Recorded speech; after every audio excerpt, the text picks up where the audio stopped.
Hello students, class 10th mathematics का trigonometry chapter complete हो गया है। इसी से रिलेटेड एक और चैप्टर है सम एप्लीकेशंस ऑफ ट्रिग्नोमेट्री। इसमें हम लोग ट्रिग्नोमेट्री का वर्ड प्रॉम्प्ट्स देखेंगे, मतलब ट्रिग्नोमेट्री रियल लाइफ में हमारे कहाँ और किस तरीके से काम आती है, राइट। तो ये एनसीईआरटी बुक का चैप्टर 9 है, some applications of trigonometry, right. इस चैप्टर को हमें शुरू करना है। शुरू करें। स्टार्ट करने से पहले सिर्फ 2 चीज़ें मुझे बतानी हैं और हम सीधे क्वेश्चंस पे आएंगे, राइट। छोटा चैप्टर है और पूरा वर्ड प्रॉम्प्ट्स वाला है, राइट। देखिएगा, हम सबसे पहले हमें यहाँ पर 2 चीज़ें समझनी है, एक तो एंगल ऑफ एलिवेशन और एक एंगल ऑफ डिप्रेशन, ठीक है, राइट। एंगल ऑफ एलिवेशन देखिएगा, जैसे सपोज यहां पर एक बंदा है, ठीक है, राइट, फाइन। यहां पर इसकी आईज है और ये फुट है, समझ गए। मैं पूरा डायग्राम नहीं बना रहा हूं। तो यहां पर आईज है और ये फुट है, ये बंदा इस तरह से खड़ा हुआ है, फाइन। और अगर एक नॉर्मल वे में खड़ा हुआ है तो उसको बिल्कुल सीधा देखना चाहिए, राइट। बात में आ गई। अगर नॉर्मली वो चल रहा है तो सामने देखेगा, बात में आ गई, ठीक है। तो हमने क्या किया, हमने माना कि सपोज ये इसकी आईज है, ठीक है, राइट, फाइन। और यहां पर हमने लाइन खींची कि भी इसको इस तरह से सामने सीधा देखना चाहिए, ओके। इसको हमने बोल दिया हॉरिजॉन्टल लाइन, हमने सिर्फ इसको हॉरिजॉन्टल बोला। अब पता चला यहां पर एक पतंग उड़ रही है, इस पतंग को, काइट को मैंने डॉट से रिप्रेजेंट किया, ठीक है। काइट बनाने की जगह मैंने डॉट से रिप्रेजेंट किया, दिस इज काइट। अब ये जो बंदा है तो सामने देख रहा है यूं, अगर इसको वो काइट जो ऊपर उड़ रही है आसमान में, ठीक है, राइट, अगर उस काइट को देखना है तो दैट मीन्स क्या करना पड़ेगा, राइट, इसको थोड़ा सा ऊपर की तरफ देखना पड़ेगा। जैसे वो ऊपर की तरफ देखेगा, राइट, तो उसकी आईज भी ऊपर की तरफ शिफ्ट हो जाएगी, समझ रहे मेरी बात। तो अभी तो उसकी आईज ये रही, बट इसको अगर देखना है तो दैट मीन्स क्या करना पड़ेगा, ठीक है, fine. He has to raise his head, ठीक है, इस तरीके से, ओके। यहां पर था तो न्यू करना पड़ेगा, ओके। तो दैट मीन्स सामने देख रहा है, अगर ऊपर देखना है तो we have to see like this, मतलब मुझे थोड़ा सा ऐसे देखना पड़ेगा तब मुझे ऊपर दिखेगा, ओके। तो उसी तरीके से इसने भी ऊपर की तरफ देखा, तो अब इसकी आईज का डायरेक्शन क्या हो गया, ये। पास में आ गई। पहले यहां था, अब यहां से यहां आ गया, ओके। तो पहले तो वो सीधा देख रहा था, पर since he have to see the kite, उसने ऊपर की तरफ देखा, ओके। तो दैट मीन्स उसने आईज पहले सामने थी, अब ऊपर देखने के लिए उसने, ठीक है, राइट, इतना डिविएट किया, बात में आ गई, ओके। तो अब वो यहां पर देख रहा है, इस काइट को देख रहा है, तो इसको हम लोग बोलेंगे लाइन ऑफ साइट। तो ये तो हॉरिजॉन्टल हो गया, ओके, और ये लाइन ऑफ साइट हो गया, बात में आ गई, ओके। तो यहां पर ये जितना डिविएशन हुआ तो यहां पर एंगल बना, ठीक है, राइट। इस एंगल को हम लोग क्या बोलते हैं, सपोज मैंने इसको थीटा से प्रेजेंट किया, तो ये जो एंगल यहां पर बना इसको हम लोग क्या बोलेंगे, angle of elevation, right, fine. That means अगर कोई भी चीज, ठीक है, राइट, फाइन, हमारे हेड लेवल से ऊपर हो, ठीक है, कोई बंदा देख रहा है और उसके हेड लेवल से ऊपर हो, तो देखने के लिए हमें अपनी आईज को डिविएट करना पड़ेगा, ये हॉरिजॉन्टल, इससे डिविएट करना पड़ेगा, और उस वक्त जो एंगल बनेगा उसको हम लोग क्या बोलेंगे, एंगल ऑफ एलिवेशन, ठीक है। मतलब जब भी आप कोई ऊपर चीज देख रहे हो, हेड लेवल से ऊपर की चीज देख रहे हो, ठीक है, तो हमेशा क्या बनेगा, एंगल ऑफ एलिवेशन, ठीक है। थोड़ा सा समझना है, राइट, फाइन। बाकी क्वेश्चंस में आपको अपने आप क्लियर होगा। नेक्स्ट आते हैं एंगल ऑफ डिप्रेशन, ठीक है। इसको रब कर देते हैं, 1 मिनट। चलिए इधर ही बना देता हूं मैं।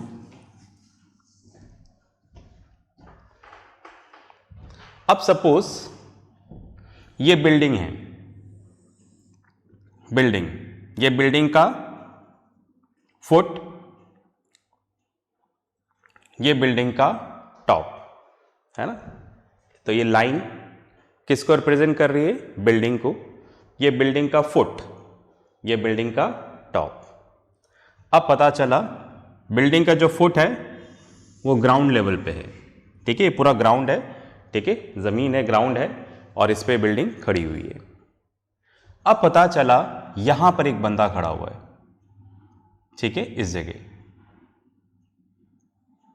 ये इसका आइस, ये वाला पॉइंट आइस, और ये इसका फुट। अब देखना तो इसको सीधा चाहिए, बिल्डिंग के ऊपर खड़ा हुआ है, ठीक है, देखना इसको सीधा चाहिए, ओके। तो ये क्या हो गया यहां पर? हॉरिजॉन्टल। बिल्डिंग के ऊपर खड़ा हुआ है ना, ये बिल्डिंग है, बिल्डिंग के टॉप पे बंदा खड़ा हुआ है, इसको मैंने लाइन से रिप्रेजेंट किया है।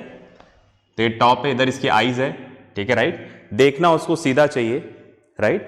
पर यहां पर एक ऑब्जेक्ट है, राइट, इस ऑब्जेक्ट को मैंने डॉट से रिप्रेजेंट कर दिया, ए। यहां पर ये ऑब्जेक्ट है। अब अगर इस बंदे को ये ऑब्जेक्ट देखना है, ऑब्जेक्ट कुछ भी हो सकता है, may be a football, may be a something else, ठीक है, राइट। तो यहां पर मैंने डॉट बना दिया, ऑब्जेक्ट है। अब अगर पता चला इस बंदे को इस ऑब्जेक्ट को देखना है तो उसको क्या करना पड़ेगा? जैसे अभी तो न्यू खड़ा हुआ है वो, राइट, ये रहा, फाइन, न्यू खड़ा हुआ है, सीधे देख रहा है। अगर उसको अपने हेड लेवल से नीचे की चीज देखनी है तो उसको न्यू नीचे झुकना पड़ेगा, मतलब आईज को उसको कहां शिफ्ट करना पड़ेगा? नीचे शिफ्ट करना पड़ेगा। समझ पा रहे हैं मेरी बात? जैसे अभी तो ये न्यू खड़ा हुआ है, आईज ये रही, तो देखना सीधा चाहिए, ये हॉरिजॉन्टल। पर इस ऑब्जेक्ट को देखने के लिए उसको अपनी आईज को डिविएट करना पड़ेगा, ठीक है, राइट, और इधर देखना पड़ेगा। समझ रहे हैं मेरी बात? ठीक है, तो देखना तो सीधा चाहिए, बट सिंस इस ऑब्जेक्ट को देखना है तो उसने अपने सर को झुकाया, सर को झुकाया तो आईज भी झुक गई, ठीक है, राइट। कितना झुकी? इतने एंगल से झुक गई, बस में आ गई इस ऑब्जेक्ट को देखने के लिए। तो अब हमारा जो लाइन ऑफ साइट है वो ये है, लाइन ऑफ साइट, ये हॉरिजॉन्टल है, ये लाइन ऑफ साइट है, राइट। तो ये जो एंगल यहां पर बना है इसको हम लोग बोलते हैं एंगल ऑफ डिप्रेशन।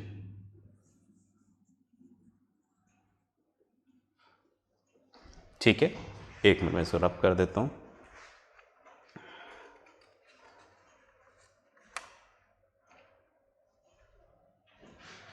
थोड़ा अच्छे से लिख देते हैं।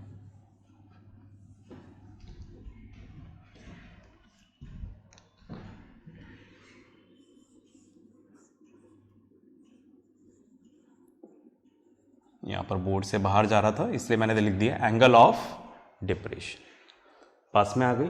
तो कहने का मतलब क्या है कि जब भी आप क्या कर रहे हो, ठीक है, अपने हेड लेवल से नीचे की कोई चीज देख रहे हो तो आपको अपनी आईज को नीचे की तरफ शिफ्ट करना पड़ेगा, तो उस वक्त जो एंगल बनेगा वो एंगल ऑफ डिप्रेशन। तो कहने का मतलब अगर आपको अपने हेड लेवल से ऊपर की चीज देखनी है तो एंगल ऑफ एलिवेशन, और नीचे की चीज देखनी है तो एंगल ऑफ डिप्रेशन। पास में आ गई। चलिए थोड़ा सा हमने पढ़ लिया है, बाकी क्वेश्चन से क्लियर हो जाएगा, ठीक है। मैं इसको आप लिख लो, ठीक है, पॉज करके फिर मैं इसको रब करता हूं। चलिए इसको रब कर देते हैं। अब हम लोग करेंगे क्वेश्चन एनसीईआरटी बुक से। तो जितनी देर मैं रब कर रहा हूं आप एनसीईआरटी बुक खोल लें, चैप्टर 9 एग्जाम्पल 1 करेंगे इसमें, ठीक है। एनसीईआरटी बुक का फर्स्ट एग्जाम्पल करेंगे, कर लें भाई। चलिए मैं भी निकाल लेता हूं यहां पर एग्जाम्पल 1। चलिए मैं रीड करता हूं यहां से। अ tower stands vertically on the ground, ठीक है, बोल रहे हैं एक टावर है और वो ग्राउंड के ऊपर वर्टिकली खड़ा हुआ है। तो मैंने माना सपोज ये टावर है, ठीक है, टावर को मैंने एक लाइन से रिप्रेजेंट कर दिया है, let A B is the tower, ठीक है। ये टावर का टॉप है और ये टावर का बॉटम है। आगे चलते हैं। A tower stands vertically on the ground from the point on the ground which is 15 metre away from the foot of the tower, the angle of elevation of the top of the tower is found to be 60 degree. तो क्या बोल रहा है, यहां पर ये ground है, देखो ठीक है, ये जमीन है, इसके ऊपर टावर है। तो बोल रहे हैं यहां पर इसके फुट से 15 मीटर दूर, 15 मीटर दूर, 15 metre away we have to take one point. ये हमने एक पॉइंट ले लिया, 15 है, 15 मीटर। इस पॉइंट का इसके साथ, बिल्डिंग के टॉप के साथ जो एंगल ऑफ एलिवेशन है वो 60 डिग्री है। एंगल ऑफ एलिवेशन बोल रहा है मतलब ऊपर की तरफ ही देखना है यहां से। ओके फाइन, ये यहां पे 90 डिग्री है। ओके, तो इस पॉइंट का इस बिल्डिंग के टॉप के साथ एंगल ऑफ एलिवेशन कितना है, 60 डिग्री है। बात में आ रही है? ठीक है फाइन, मतलब हमसे एंगल ऑफ एलिवेशन बोल रहा है तो हमें कुछ सोचना ही नहीं है कि हमें यहां से इधर देखना है, यहां से इधर देखना है। उसने बोला एंगल ऑफ एलिवेशन, तो हम समझ गए इस पॉइंट से इधर देखना है। ठीक है राइट, तो एंगल ऑफ एलिवेशन यहां पर कितना है, 60 डिग्री है। अब हमें क्या करना है, यहां पर find the height of the tower. आपको इसकी हाइट निकालनी है। इसकी हाइट हमें पता नहीं है, हमने ले लिया सपोज इसकी हाइट यहां पर क्या है, h है। ठीक है, क्वेश्चन में फिगर गिवन नहीं है, ये फिगर हमने बनाया है। तो हमें यहां पर क्या करना पड़ेगा, जो फिगर हमने यहां पर ड्रॉ किया है, ठीक है, जो हमने रिप्रेजेंटेशन दिए हैं उसको हमें यहां पर मेंशन करना पड़ेगा। ठीक है फाइन, तो यहां पर लिखते हैं let AB is the tower, tower दे रखा है, बिल्डिंग दे रखा है, टावर है, ठीक है, टावर विथ हाइट h। ठीक है, हाइट यहां पर क्या माना है हमने, h। C is the point 15 metre away from the foot, इधर लिख देता हूं, foot of the tower B such that BC equals to 15 metre. जो जो यहां पर लिखा हो लिख दिया हम लोगों ने। ठीक है, then angle of elevation, that is angle BCA equals to 60 degree, right, BCA 60 degree है and angle B equals to 90 degree, और यहां पर क्या है, 90 डिग्री। ओके, क्योंकि हम मानेंगे टावर है वो बिल्कुल स्ट्रेट ही है, तो यहां पर ग्राउंड के साथ एंगल कितना होगा, 90 डिग्री। इस तरीके से आपने क्वेश्चन को पढ़ा, ठीक है राइट, आपने डायग्राम बनाया। ओके, तो आपको अपने डायग्राम को यहां पर एक्सप्लेन भी करना है कि आपने किस चीज को क्या माना है। ठीक है, ये काम जरूर करना है। ठीक है राइट, चलिए हाइट ऑफ द टावर निकालना है, शुरू करें। अब आपको साफ लग रहा है, दिख रहा होगा यहां पर। ठीक है राइट, हमें यहां पर क्या दे रखा है, h दे रखा है, सॉरी h निकालना है, BC दे रखा है। अब आप देखो ट्रिग्नोमेट्री अप्लाई करेंगे। अगर मैं ये वाला एंगल चूज करता हूं तो इसके सामने वाला क्या होगा, परपेंडिकुलर। ठीक है, अगर मैं ये वाला एंगल चूज कर रहा हूं तो ये वाला क्या हो जाएगा, परपेंडिकुलर। 90 डिग्री के सामने वाला हाइपोटेन्यूज, और जो थर्ड साइड बच रही है वो हमारे लिए क्या होगी, बेस। तो कहने का मतलब परपेंडिकुलर निकालना है और बेस दे रखा है। ओके फाइन, तो परपेंडिकुलर और बेस वाला ट्रिग्नोमेट्रिक रेशियो लेंगे। यस बिल्कुल, परपेंडिकुलर और बेस किस में आता है, tan थीटा और cot थीटा, कोई सा भी ले सकते हैं राइट। तो मैंने इस तरह से लिखा है यहां पर, इन right triangle ABC angle C equals to 60 degree is an acute angle. इसको हमने एक्यूट एंगल लिया है राइट। अगर हमने इसको एक्यूट एंगल लिया है तो इसके सामने वाला क्या हो जाएगा, परपेंडिकुलर, राइट, यह हाइपोटेन्यूज, ये बेस। ओके, चलिए इसमें मैंने लिया यहां पर tan C। अगर मैं इसको लेता हूं, फॉर्मूला क्या होगा, परपेंडिकुलर अपॉन बेस। C यहां पर कितना है, 60 डिग्री, tan 60 डिग्री। परपेंडिकुलर यहां पर क्या है, AB, राइट, और बेस यहां पर क्या है, BC। Okay, tan 60 degree, tan 60 degree कितना हो जाएगा, √3। ओके, AB हमने क्या माना है, AB को H, और BC यहां पर कितना है, 15, BC 15। ये इधर मल्टीप्लाई हो जाएगा, तो H इक्वल्स टू कितना हो जाएगा, 15 √3 मीटर्स। तो therefore height of the tower, ये स्टेटमेंट भी लिखना, height of the tower is 15 √3 metres. √3 की वैल्यू नहीं रखें, ठीक है, राइट, तभी रखिएगा जब क्वेश्चन में √3 की वैल्यू आपको गिवन दे रखी है। तो फिलहाल हम लोग यहीं पर इसका आंसर छोड़ेंगे। ओके, इतना क्लियर है, फाइन। चलिए इसको पॉज करके लिखें, फिर अपन आगे चलते हैं। ओके, अब करते हैं नेक्स्ट एग्जाम्पल, एग्जाम्पल 2। ठीक है, एग्जाम्पल 2 निकाल लीजिएगा।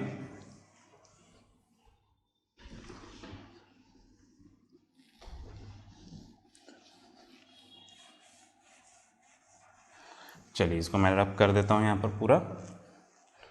एग्जाम्पल 2 देखिएगा। एग्जाम्पल 2 है, an electrician has to repair, diagram भी दे रखा है बुक में, ठीक है, right. An electrician has to repair an electric fault on a pole of height 5 meters. She need to reach a point 1.3 meter below the top of the pole to undertake the repair work. तो आपसे क्या बोल रहे हैं, देखो ये पोल है, पूरा इलेक्ट्रिक पोल है, ठीक है, राइट, ये ग्राउंड है। ये जो इलेक्ट्रिक पोल है, ठीक है, राइट, इसका नेमिंग हमें बुक के हिसाब से देना पड़ेगा। बुक में दे रखा है A एंड D। ये पूरा इलेक्ट्रिक पोल है और इसकी हाइट यहां से लेके यहां तक, ठीक, कितनी है, 5 meters।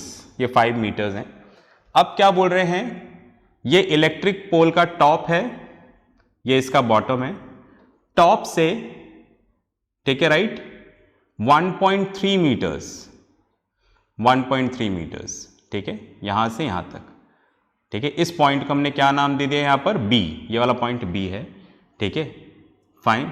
यहां पर, यहां तक क्या करना है, ठीक है, राइट, पहुंचना है इलेक्ट्रिशियन को, ठीक है, क्योंकि यहां से वायर जा रहा है। अगर आप बुक में डायग्राम देखेंगे तो यहां से इलेक्ट्रिक पोल है, इस पॉइंट से A से वायर जा रहा है, तो अगर वायर को ठीक करना है तो उससे थोड़ा नीचे ही रहना पड़ेगा, तो ही तो आप वायर को ठीक करोगे, ठीक है। तो यहां पर 1.3 meters डाउन, यहां तक उसने लैडर लगाया, ठीक है, इस तरीके से। ओके, दोबारा क्वेश्चन पढ़ता हूं। A electrician has to repair an electric fault on pole of height 5 meters. She need to reach a point 1.3 meter below the top of a pole to undertake the repair work. What should be the length of the ladder that she should use with an inclined at an angle of 60 degree to the horizontal? अब क्या बोल रहे हैं, यहां पर ये horizontal है and I think ये वाला पॉइंट C दे रखा है। तो बोल रहे हैं इस लैडर को 60 डिग्री पे रखना है हॉरिजॉन्टल के साथ। ये लैडर है, ये CD है, लैडर है, इसको इस हॉरिजॉन्टल के साथ 60 डिग्री पे रखना है। तो बताइए लेंथ ऑफ द लैडर क्या होगा, ठीक है, BC, ठीक है, ये कितना होगा, ये हमें निकालना है, पहली चीज। दूसरा क्या बोल रहे हैं, also how far from the foot of the pole should she place the foot of the ladder. और दूसरा, ये जो फुट है, ये तो लैडर का टॉप हो गया, ये फुट है, इस फुट को पोल के फुट से कितना दूर रखें, ठीक है, ये भी आपको निकालना है, ठीक है, ये चीज भी हमें फाइंड आउट करनी है। तो एक तो हमें निकालना है लेंथ ऑफ द लैडर, दूसरा हमें निकालना है right bottom of the distance of the bottom of the ladder from the bottom of the pole. ठीक है, बात में आ रही है? ठीक है, आई होप मैं डायग्राम समझा पाया आपको। तो ये हमारा इलेक्ट्रिक पोल है, कितना है, इसकी हाइट कितनी है, 5 मीटर्स। सिंस इस ए पॉइंट से वायर जा रहा है, हमें रिपेयर वर्क करना है, इलेक्ट्रिशियन को रिपेयर वर्क करना है, तो उसका अपना जो लैडर है वो इससे थोड़ा नीचे रखना पड़ेगा। तो कितना नीचे रखा, 1.3 मीटर्स।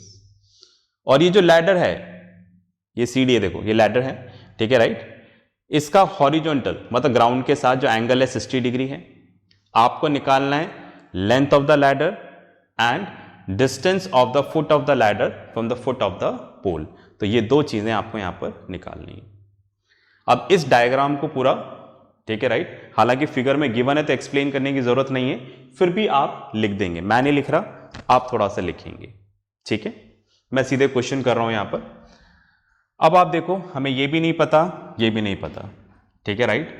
अब हमारा जो राइट ट्राइंगल है वो यहां से लेके यहां तक है, ठीक है, कौन सा, BDC, ये राइट ट्राइंगल है, और राइट ट्राइंगल में ही हम काम कर सकते हैं, BDC, ठीक है।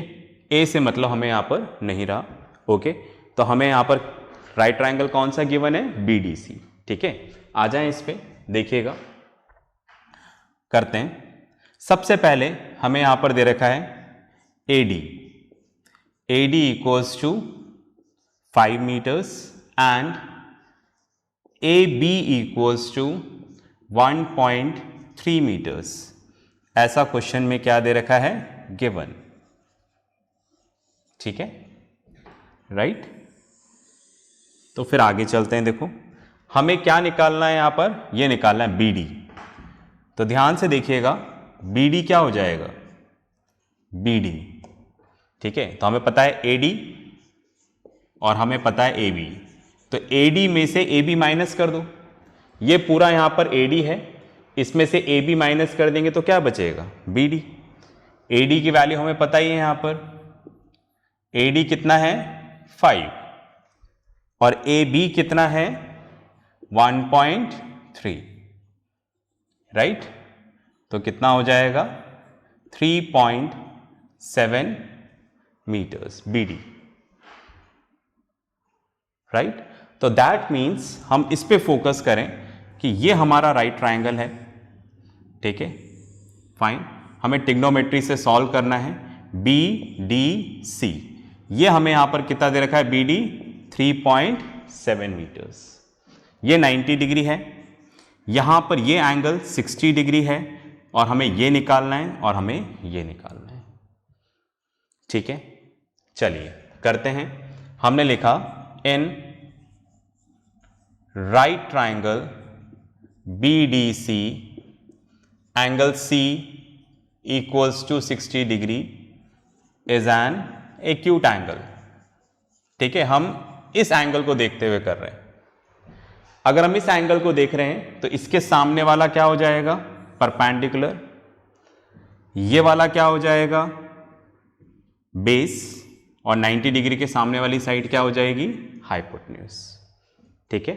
जो एंगल आपने चूज किया है एक्यूट एंगल, उसके सामने वाला परपेंडिकुलर, 90 डिग्री के सामने वाला हाइपोटेन्यूज, और जो थर्ड साइड बची हुई है वो क्या हो जाएगी, बेस, ओके। अब हमें क्या निकालना है, हाइपोटेन्यूज निकालना है और बेस निकालना है। सबसे पहले बात करते हैं हाइपोटेन्यूज की। तो हमें परपेंडिकुलर दे रखा है और हाइपोटेन्यूज निकालना है, मतलब हमें एक ऐसा ट्रिग्नोमेट्रिक रेशियो चूज करना है जिसमें P और H हो, ठीक है।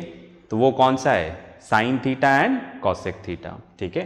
तो यहां पर हमने चूज किया राइट साइन C, ठीक है, साइन C। तो इसके सामने वाला perpendicular that is AD, 90 degree के सामने वाला hypotenuse that is BC। C यहां पर कितना है, 60 डिग्री, साइन 60 डिग्री। तो यहां पर सॉरी मैंने B लिखना है यहां पर, BD, ठीक है, BD। तो BD यहां पर कितना है, 3.7, और हमें क्या निकालना है यहां पर, BC, राइट। इतना क्लियर है।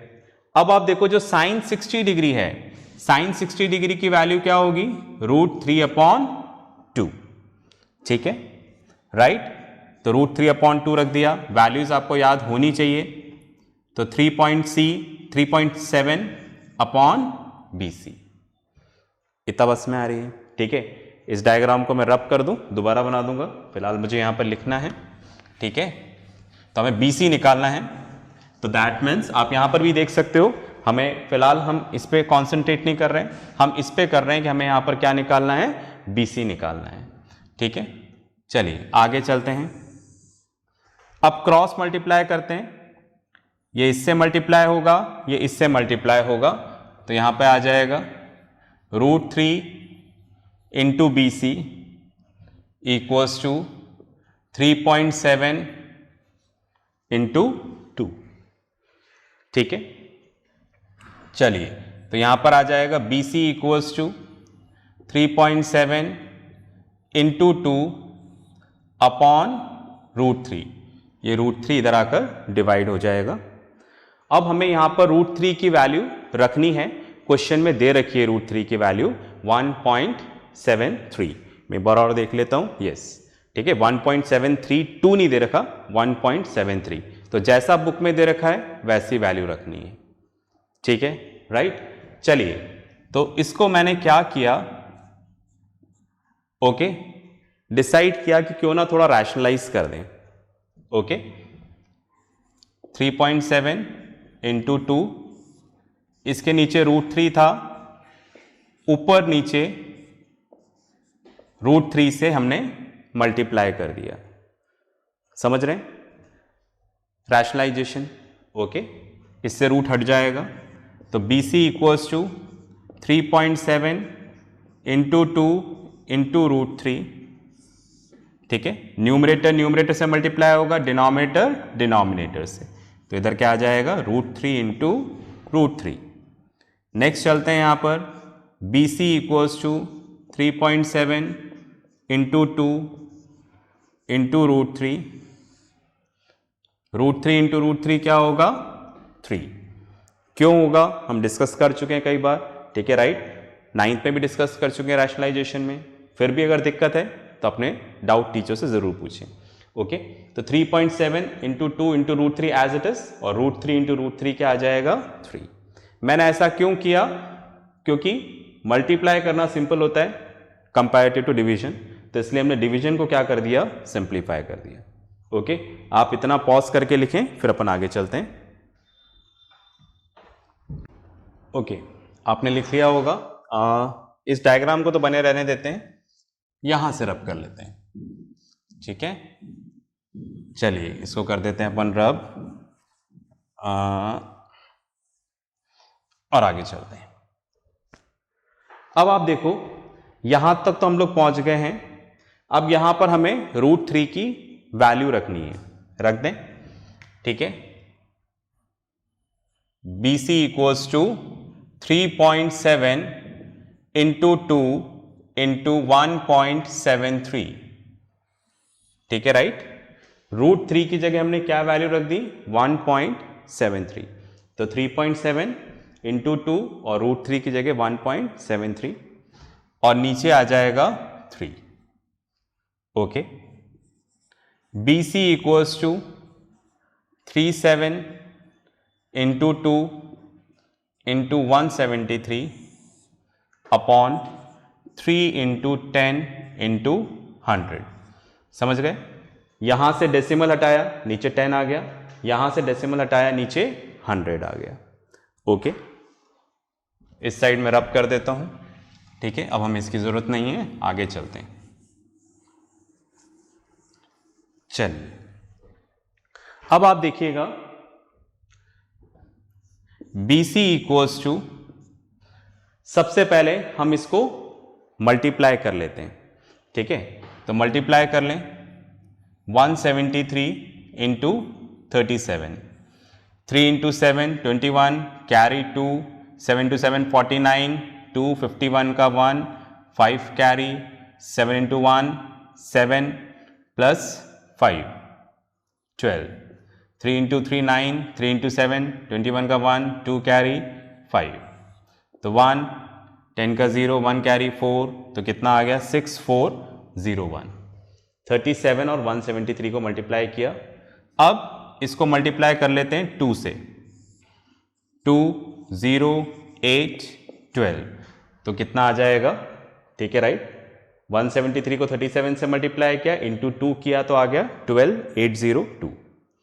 अब 3 डिवाइड हो रहा है तो इसको 3 से डिवाइड कर लेते हैं, ठीक है 3 से डिवाइड कर लेते हैं, तो 3 into 4 12, 3 into 2 6 remaining 2, 3 into 6 18 remaining 2, 3 into 7 21 remaining 1।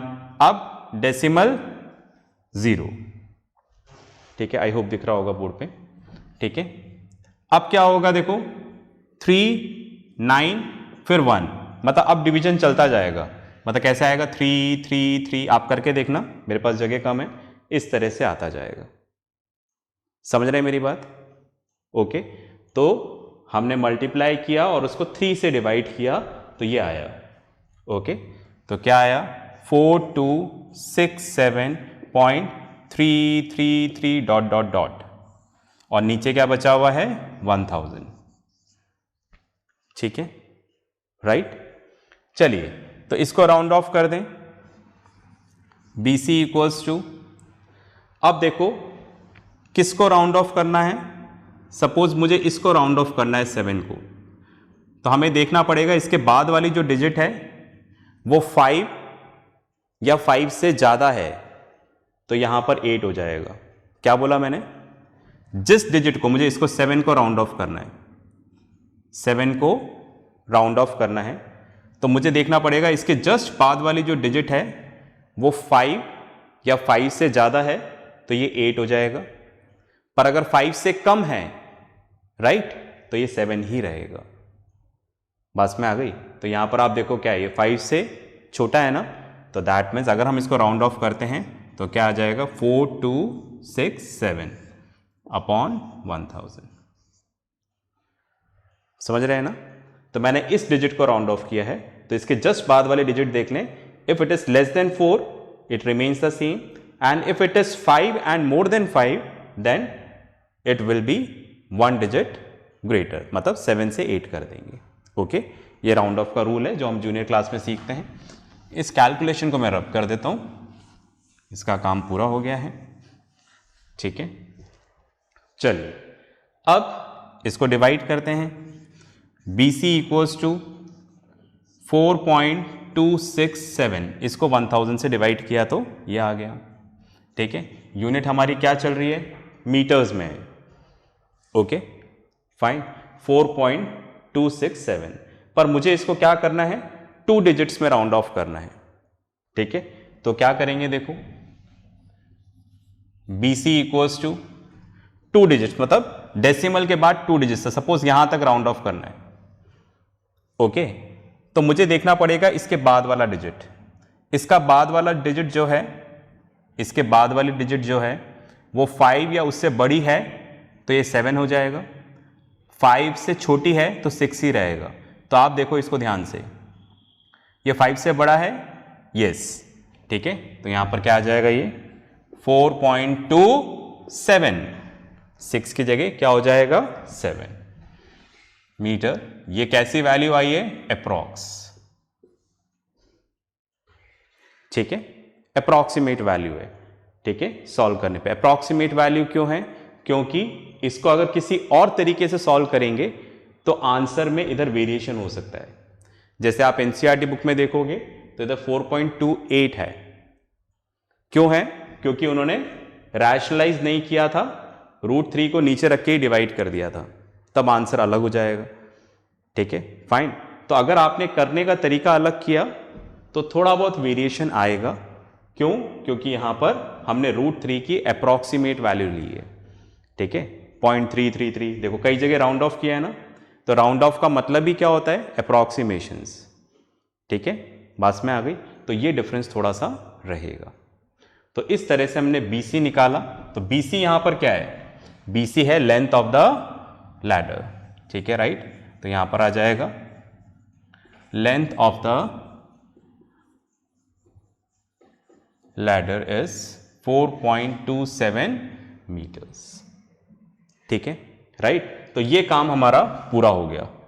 अब हमें क्या निकालना है, DC निकालना है, ठीक है। तो इतना पॉज करके लिखें आप, फिर अपन DC निकालते हैं। चलिए मैं इसको रब कर देता हूं। डायग्राम तो बने रहने देंगे अपन, ठीक है, राइट। जो वेरिएशन करना है यहां से कर लेंगे, ओके।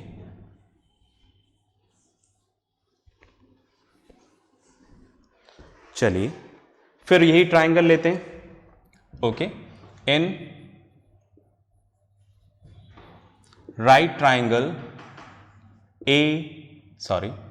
बी लिखिएगा। अगर पहले भी ए लिख दिया तो बी कर देना प्लीज, है ना।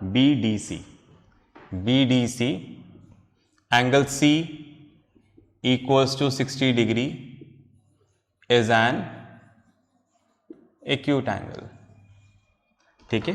तो इस बार देखो आप ये ट्राइंगल, ठीक है, मैं इधर बना देता हूं तो थोड़ा और क्लियरली समझ में आ जाएगा। ये ट्राइंगल है BDC 90 डिग्री। ये हमने कितना निकाला था, 3.7 मीटर्स, और ये हमें निकालना है, और ये एंगल कितना दे रखा है, 60 डिग्री। तो इस एंगल के सामने वाला परपेंडिकुलर, 90 डिग्री के सामने वाला हाइपोटेन्यूज, और ये बेस। तो दैट मीन्स परपेंडिकुलर दे रखा है, बेस निकालना है। तो परपेंडिकुलर बेस वाला कौन सा रेशियो है, tan theta and cot theta. तो कोई सा भी ले लें। तो हमने लिया tan C। tan C क्या होगा, perpendicular upon base, that is BD upon DC, right. C की जगह क्या होगा, 60 डिग्री। BD कितना है, 3.7। DC ये कितना आ जाएगा यहां पर, √3, 3.7 अपॉन DC। ये इधर मल्टीप्लाई हो जाएगा, √3 इंटू DC इक्वल्स टू 3.7, है ना। हम डायग्राम रब कर देते हैं।